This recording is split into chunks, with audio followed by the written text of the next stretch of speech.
The Mekong River is a winding serpent of water that twists through some of the most beautiful, exotic, and historic places in Asia.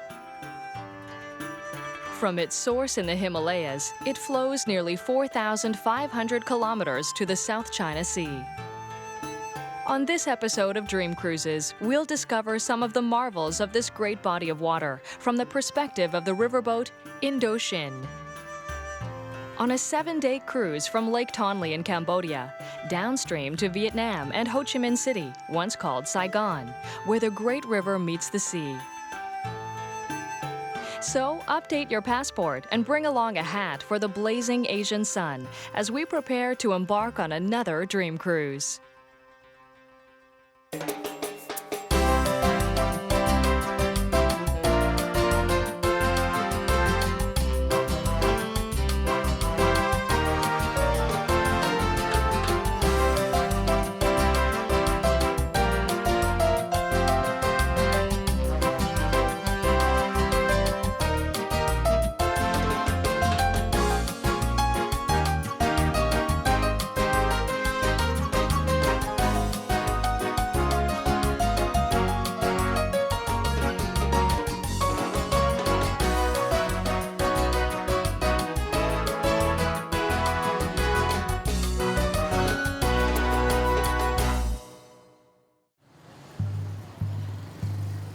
Touching down at Siem Reap International Airport in Cambodia, we find ourselves on the Asian continent.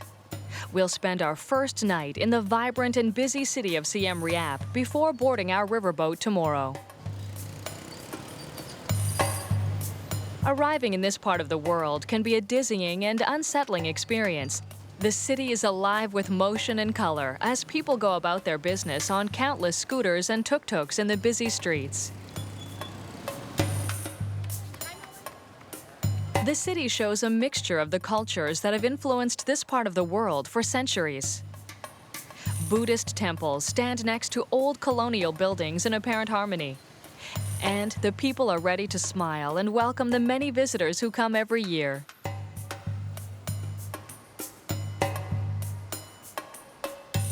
Our tour group has organized for us to stay at the opulent Prince of Angkor Hotel in the heart of the old French colonial district, not far from the market.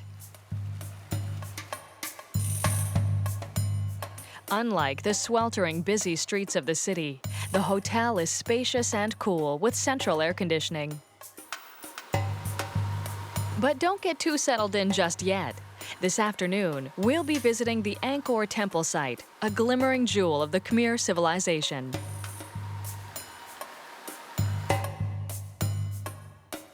To visit this ancient place, we'll be employing a very appropriate means of transportation. Traditional Angkor gondolas. These ornate wooden boats with beautifully carved birds' heads on the prows have plied the rivers of Cambodia for centuries.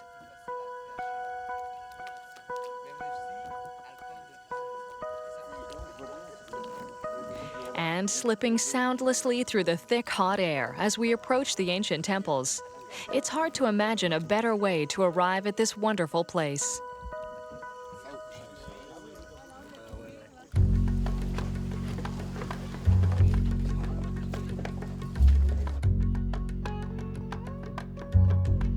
Angkor means capital in the Cambodian language of Khmer, and also refers to the period in Cambodian history between the 9th and 14th centuries. In this case, both are true, as this amazing site was the capital of the Khmer region for more than 500 years. There are in fact more than 300 temples that were built throughout this region through that time.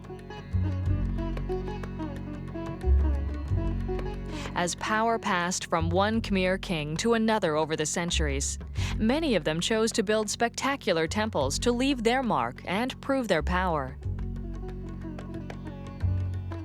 Of all the temples erected by the Khmer, perhaps the most famous is that of Angkor Wat. This is the largest sacred building in the world and inarguably also one of the most stunning. Dedicated to the Hindu god Vishnu, it is the archetypal example of the Khmer style.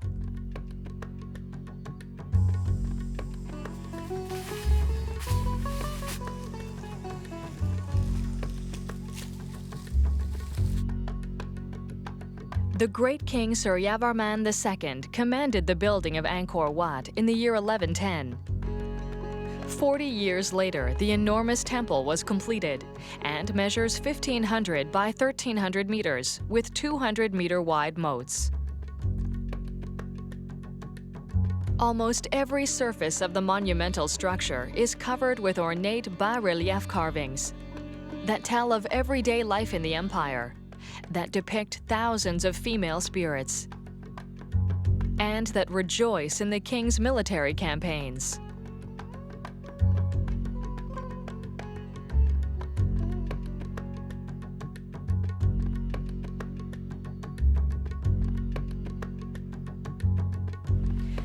Next, we're led to the amazing temple Thepram, about a kilometer to the east. Built to memorialize his mother by the king Jayavarman VII, this stone temple has become intimately intertwined with the huge trees that have grown around, over, and through the old stones as the centuries passed.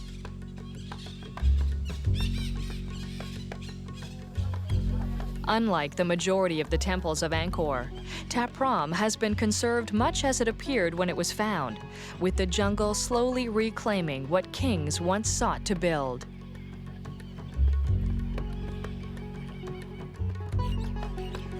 Before we head back to the hotel, the group stops at a charming local shop called The Scents of Angkor. Here, many of the intoxicating, rich scents of the Cambodian jungle have been incorporated into candles, soaps, incense, and perfumed oils that you can enjoy at home long after your trip is over.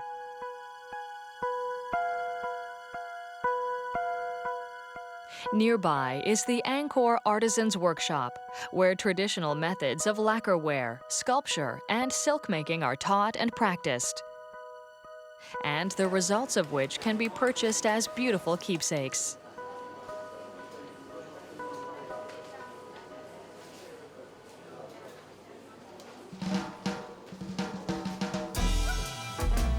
When we arrive back in Siem Reap, the blazing Cambodian sun is starting to set, and the bright neon lights of the city are taking over.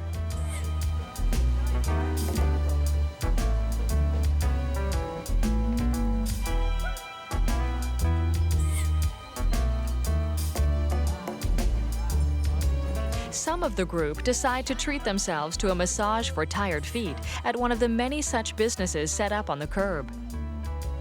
There's even one stand that offers foot massages done by fish.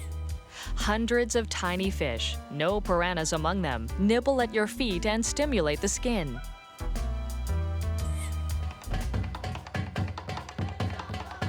After dark, our group is treated to a dramatic stage presentation by Cambodian circus performers.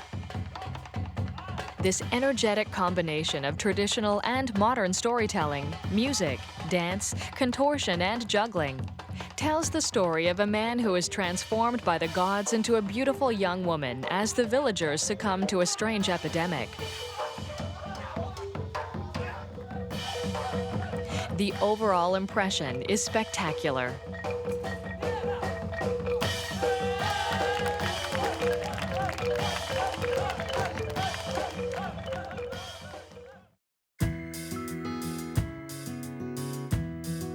While we're on the subject of spectacular, our night in the Prince of Angkor Hotel is nothing short of perfection. The room is spacious and cool, with rich local woods and tasteful decor. The marble-clad bathroom is fully stocked with toiletries and thick towels. There's even a small balcony overlooking the inviting hotel pool. But we won't be lounging by the pool today. We've got a riverboat to catch tonight. And first, we're scheduled to explore the Bante Shri Temple, another Khmer masterpiece. This 10th century Hindu temple is dedicated to Shiva and Vishnu and was built for the great King Suryavarman II.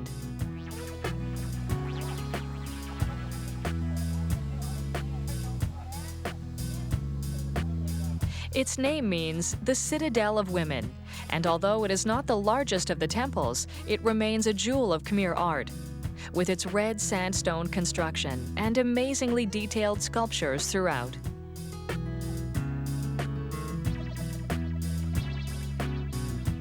The temple was discovered in the jungle in 1914, and restorations began in the 1930s. UNESCO named this temple a World Heritage Site in 1992.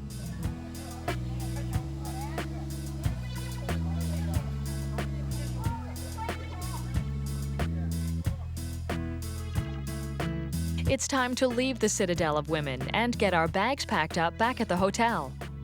After dark, we have a date with another very beautiful lady. The Indochine. We board our beautifully handcrafted 24-cabin riverboat in the moonlight. A dramatic start to what is sure to be a trip filled with wonder and discovery.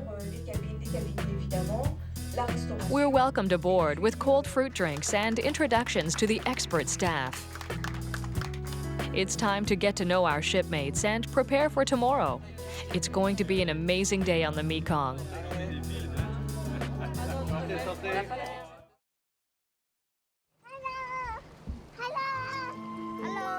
We're just beginning a dream cruise on board the Indochine Riverboat here on the marvelous Mekong River. We boarded last night and are preparing to steam south all the way into Vietnam and our final destination, Ho Chi Minh City, once called Saigon. Our first night on board was a delight in our small but comfortable 16-square-meter cabin. The accommodations feel bright and open, with 2 large windows and a pair of soft, comfortable beds that can be pushed together to form a king-size mattress. The colonial-style decoration incorporates lovely dark woods and rattan that complement the romance of a slow cruise on the timeless Mekong. You'll find monogrammed towels and bathrobes, a safe for valuables, central air, and 24-hour security. Just remember to bring along your adapters, as the electrical outlets on board are all 220 volts. The Indochine will stay docked this morning while we disembark to explore nearby Co Chen. The village is somewhat isolated in the middle of the river and so remains little known to tourists. Its isolation on the waterway means that Co Chen remains an authentic example of Cambodian life. Many of the people here specialize in copper and silversmithing, and the sounds of chisels, files, and hammers can be heard in the streets.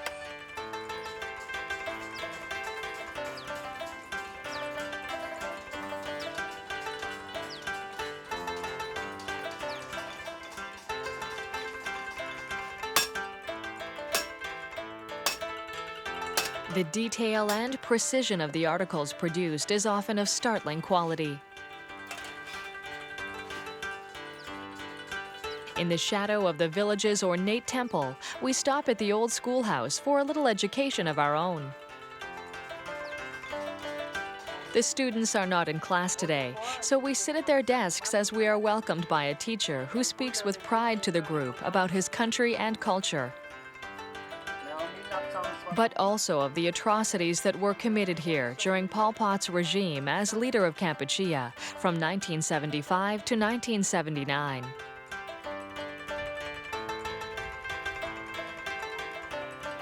Once we're back on board, it's time to cast off and begin our cruise in earnest.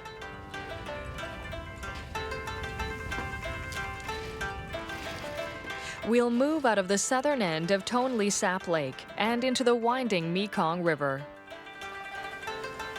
The bow deck in front of the captain's bridge makes a wonderful vantage point as our craft slips through the water.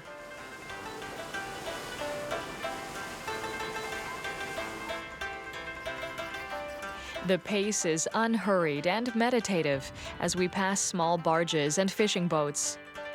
Some 70 million people live directly on the Mekong River system, which passes through countries with populations totaling more than 240 million.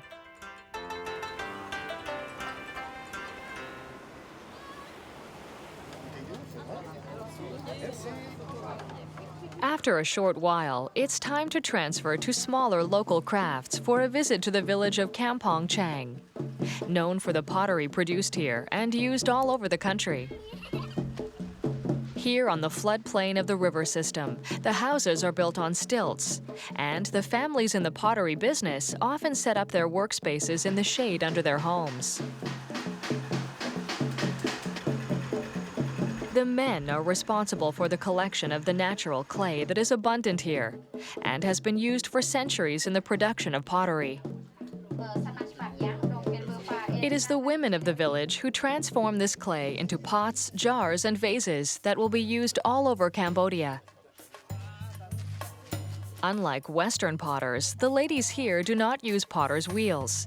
Rather, the pot is placed on a wooden support, and the potter moves around as she shapes the piece into its desired form.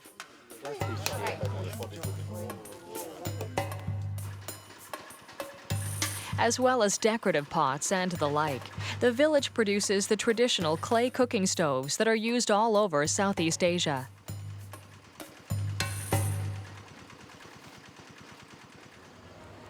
On the way back to our riverboat, the shuttle boats pass the floating city, as it is called. Rather than build on land, this mostly Vietnamese community has chosen to install their houses on the river itself, as many of them arrived here with their houses in tow. They settled here after the war when the Vietnamese army liberated the country from the occupying Khmer Rouge. Pollution and overfishing has pushed them here, and as they were unable to acquire land, they simply remained on the water, where there was no rent to be paid. The houses are supported by floating platforms that are anchored to the river bottom by cement pillars and posts.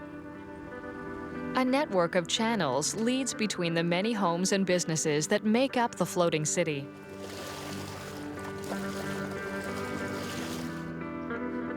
There are restaurants, shops, a school, bars, even a police station, all floating on the rising and falling waters of the Mekong.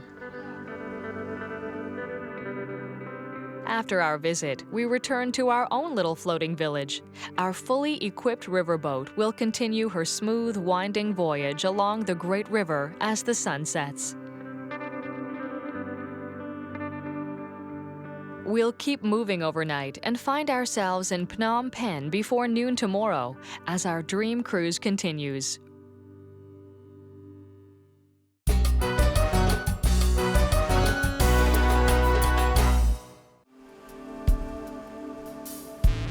We're cruising the Mekong River between Cambodia and Vietnam on our gorgeous luxury riverboat. The day begins with a delightful breakfast served in the ship's restaurant located on the upper deck. You'll be able to choose from fresh fruit and juices, coffee, yogurt and cereal, jams, fresh bread and pastries.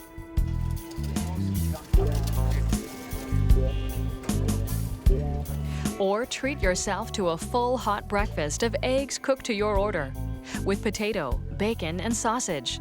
The choice is yours. An exciting moment in the cruise awaits us after breakfast. We're pulling into the city of Phnom Penh, the second biggest port in Cambodia after Kampong Som. Founded in 1434 and once called the Pearl of Asia, Phnom Penh is the capital of Cambodia and the nation's industrial and economic center. Our riverboat pulls up to the docks, or rather, pulls up to another ship already docked. As is often the case, vessels of this kind have to stack up at the port shoulder to shoulder. And to disembark, you have to walk across the deck of one or more other ships before setting foot on the docks. But once safely in port, you'll find yourself right in the heart of the city. The metropolitan area is home to 2.2 million Cambodians.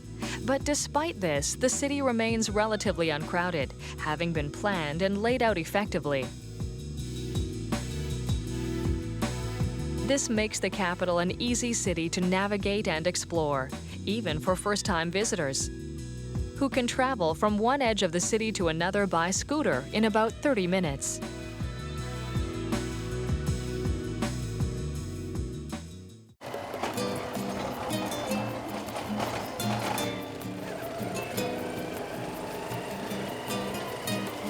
We've decided to begin our look around by tuk-tuk, a ubiquitous scooter-based taxi that will allow us to get around at minimal expense while being a thoroughly fun way to travel.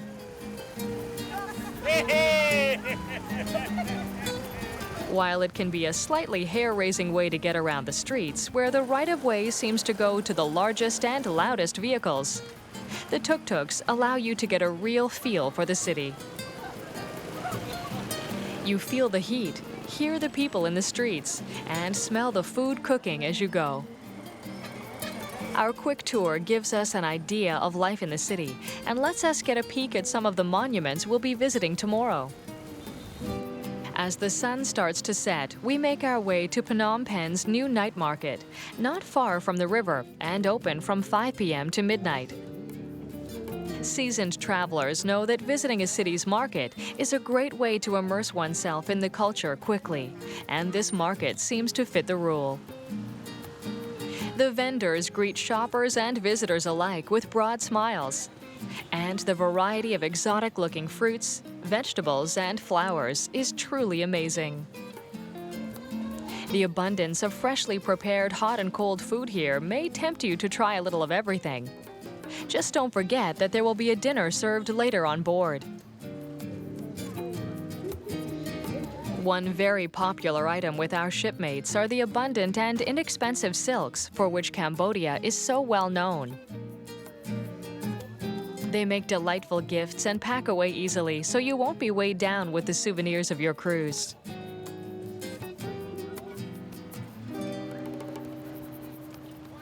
Back at the docks, it seems the children of the city have come out to meet us. A group of young boys is on the shore playing soccer. While on board, we are being treated to a traditional Cambodian Apsara dance performed by orphan children from the city. This form of dance is very important to the Khmer culture, especially after it was banned in Cambodia by Pol Pot in the 70s. Tragically, many Apsara dancers were murdered during the dictator's time in power. But thanks to the courage of the survivors and the efforts of Princess Bopa Devi, this beautiful culture of dance is being renewed stronger than ever. The dances portray everyday life in the villages and fields. The stylized gestures tell of fishing and the farming of rice, while other dances are taken from tales of the gods, especially the story of Ramayana. It's a charming way to end a delightful day.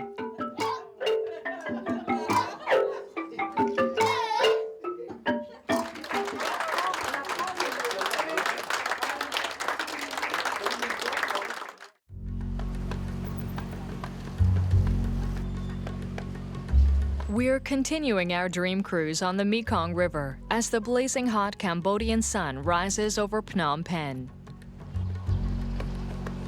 This morning, we're visiting the National Museum of Cambodia, built in the style of traditional Khmer structures between 1917 and 1924. It's as impressive today as the day it was completed.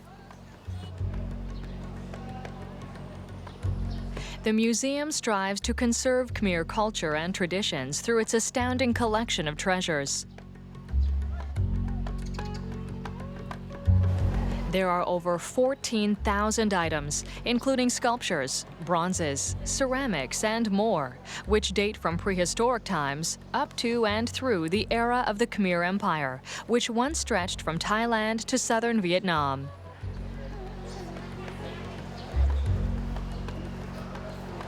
The museum's gardens are guarded by ornate elephants, which stand among the rich and colorful vegetation. Next, we proceed to the breathtaking Cambodian Royal Palace. The palace is actually a complex of several buildings, each more impressive than the last. Each has an eye-popping Khmer-style roof with glittering gold leaf and almost incomprehensible detail. The walls painted in the royal color of pale yellow. The site stretches out over a 16-hectare area of manicured hedges and gardens. The open-sided Moonlight Pavilion serves as the stage for performances of traditional Khmer dancing.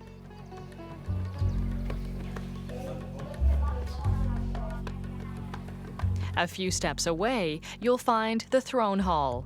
Known as the Sacred Seat of Judgment, the building is topped with 3 spires.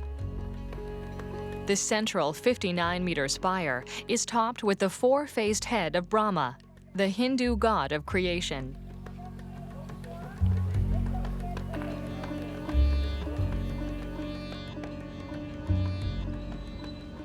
After a busy morning, it's time to sit down for a moment and enjoy a meal at a neo-colonial style restaurant.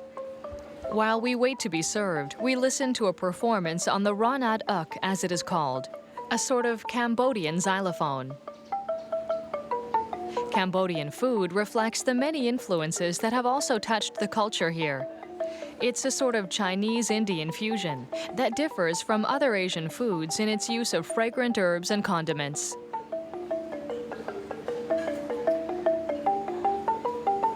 The food is excellent, and the time out of the sun refreshes us for our next, rather somber visit.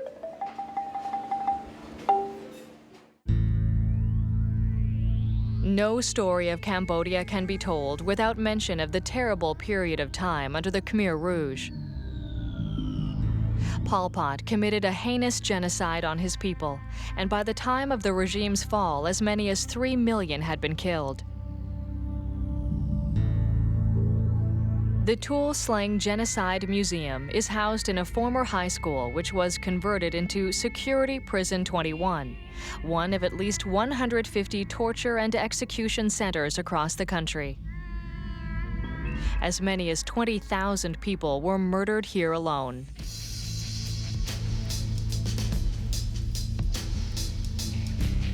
The victims included soldiers and government officials, as well as monks, students, doctors, teachers, and factory workers. The prison has been kept as it was found at the moment that it was taken by the Vietnamese. Photographs of the victims taken by their captors stare back at us from across time, urging visitors never to forget this dreadful failure of civilization.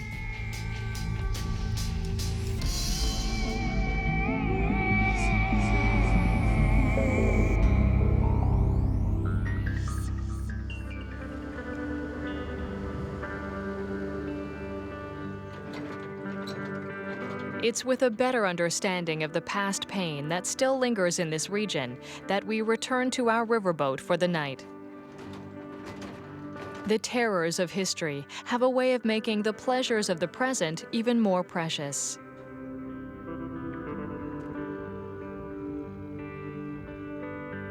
From the upper decks, we watch the sight of Phnom Penh fading into the distance. But all of us have made memories here today. Memories that will last a lifetime.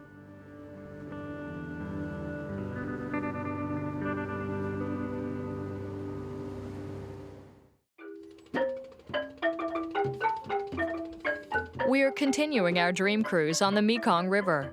And as we wake up this morning, we find that our riverboat, the Indochine, has arrived at the Vietnamese border. As we enjoy our breakfast on the sun deck, a member of the crew takes down the Cambodian flag and places the Vietnamese star on the mast. The riverboat is a floating village of sorts, and the activity among the staff is constant. While the kitchen prepares the day's meals and the ship's laundry maintains the linens, some of the passengers decide to wake up with a Thai massage. One of the bonuses of cruising in this part of the world is that many of the staff are expert in this ancient form of therapy.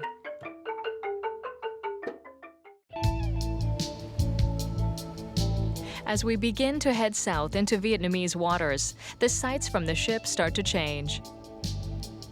Even if we're on the same river, it's clear that it is a different country. The conical hats worn by the people, the style of buildings, and the rice paddies are all different from what we saw upriver in Cambodia. We tie up at the harbor in Chau Dock to transfer to buses that will carry us to the temple of Ba Chua Shu. The fascinating temple sits at the base of Mount Sam and draws many devoted pilgrims yearly.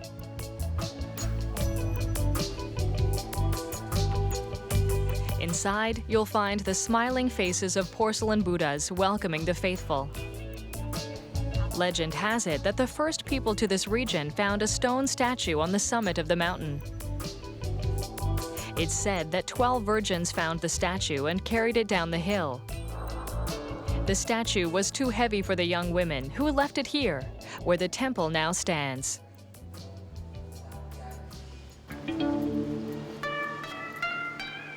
The streets of Chau Dock are a busy and colorful place, with many merchant stands set up along the sides. The quantity of dried fish on sale would make you think they are expecting an army of visitors, but the streets were relatively calm on the day of our stop. The summit of Mount Sam is even more tranquil. One of the only high points around the river delta, this 230-meter-high hill is held sacred among the Vietnamese, who make regular pilgrimages to the top. The view from the summit is well worth the climb. The carefully flooded rice paddies form a patchwork that stretches out of sight, and from here, you can also see the Cambodian-Vietnamese border.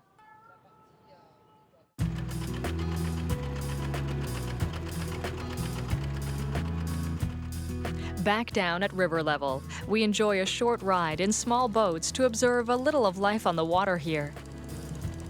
The friendly and welcoming Vietnamese make us feel right at home as we share the river that has bound this community together for centuries. We return to the Indochine in preparation for departure to Sa Dec. A last chance to admire the Chau Dock fishermen as they pull in their nets in the setting sun.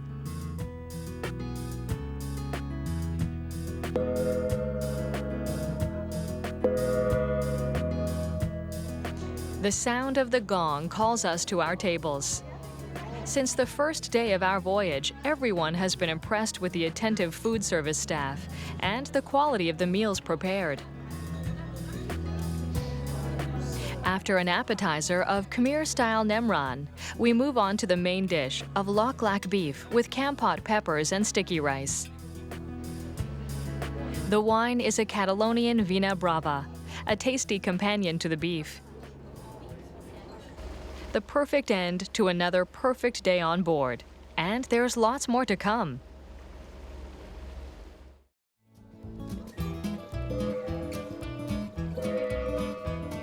It's time for our wake-up call, Mekong River style.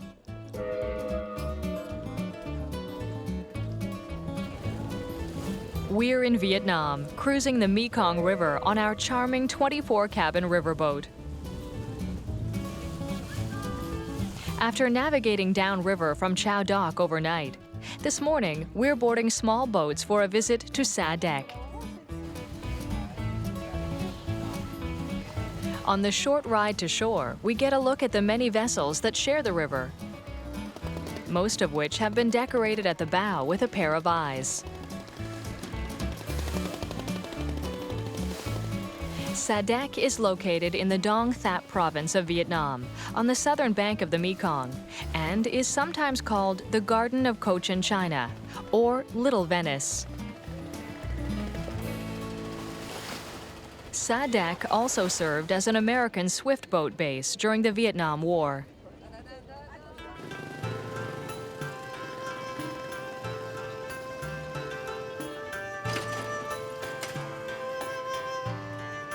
The charming colonial town has a far more romantic side as well.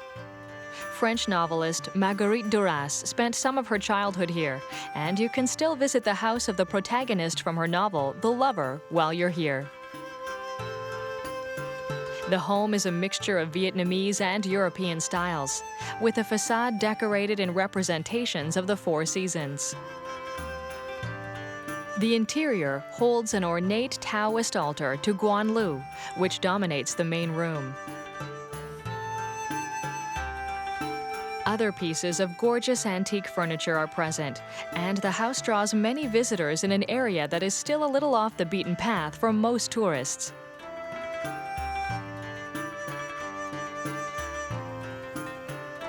We also stop to marvel at the Kien An Kong Confucian Pagoda, built between 1922 and 1924 by the Chinese community here. With a gorgeous tiled roof and an interior lined with delicate carved woodwork, the temple is filled with sweet, pungent smoke, pouring off the many incense coils that are perpetually burned in offering. Altars to Chinese and Vietnamese figures glow in the richly embellished interior, a truly inspirational place.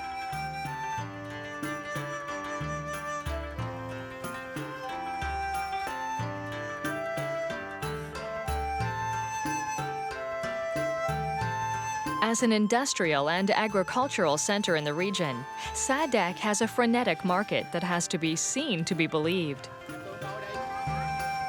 What seems like total chaos at first glance is in fact a very clean and organized market, with every imaginable form of meat and vegetable on offer.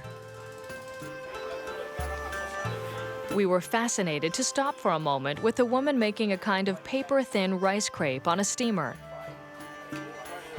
By spreading a thin batter of rice flour, water, and salt on a cloth stretched over boiling water, she makes large paper-thin sheets that are hung to dry.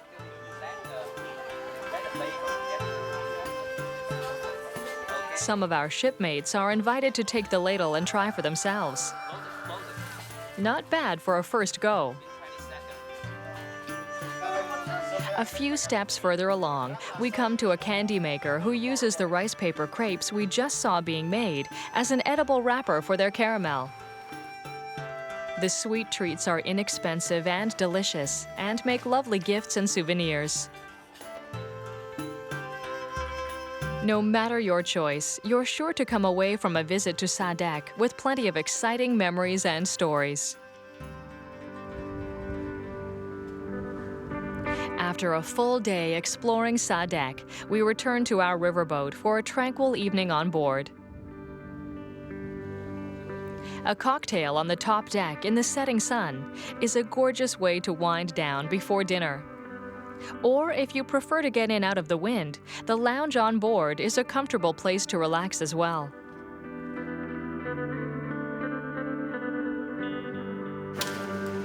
The kitchen staff can't relax just yet, however, as they prepare another evening's delightful menu. Tonight, the choices include a cream of spinach soup or vegetable lasagna appetizers. The choice of main dish tonight is pork tenderloin in a mustard crust, or a noodle stir-fry with egg on top.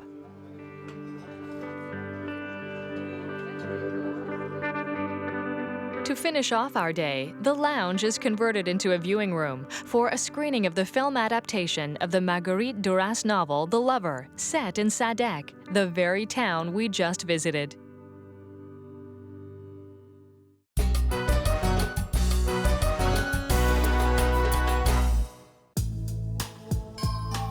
We awake on the morning of the last day of our Mekong River cruise, as our riverboat, the Indochine, pulls into the vast port city of Ho Chi Minh, once Saigon.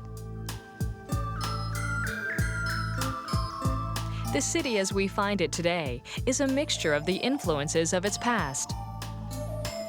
French colonial buildings, Chinese temples, and modern skyscrapers all blend in the frenetic and vibrant port city, the largest in Vietnam.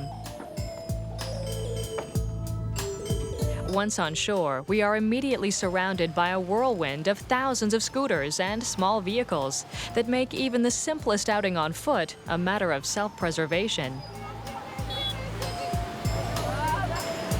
With the help of our intrepid guides, we make our way to some of the most iconic sites in Ho Chi Minh City.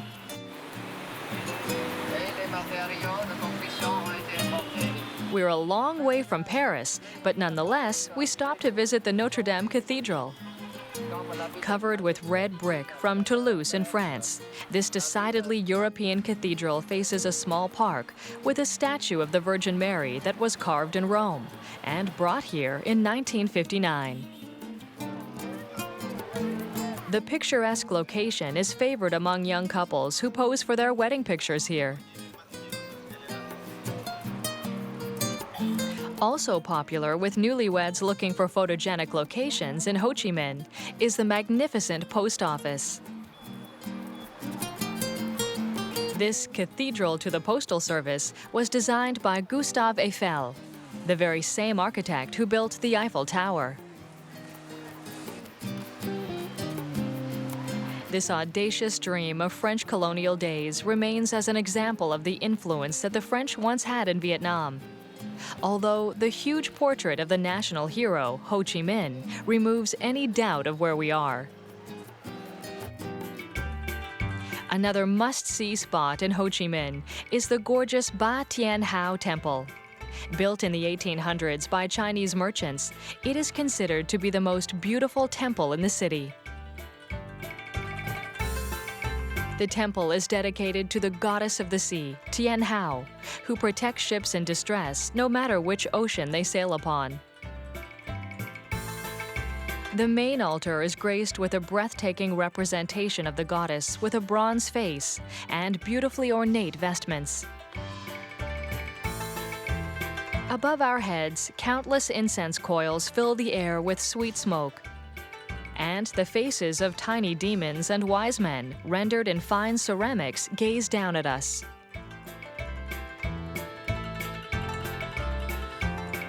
Once again, we brave a street crossing to take in a uniquely Vietnamese art form: water puppets. This style of puppetry originates from the Red River Delta in northern Vietnam, where the first performances were carried out in flooded rice paddies in the 11th century.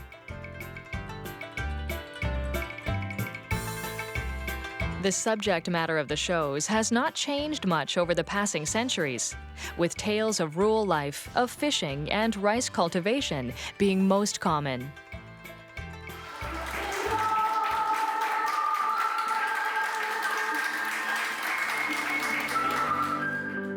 As the final day of our voyage draws to an end, we watch Ho Chi Minh City as it falls into night.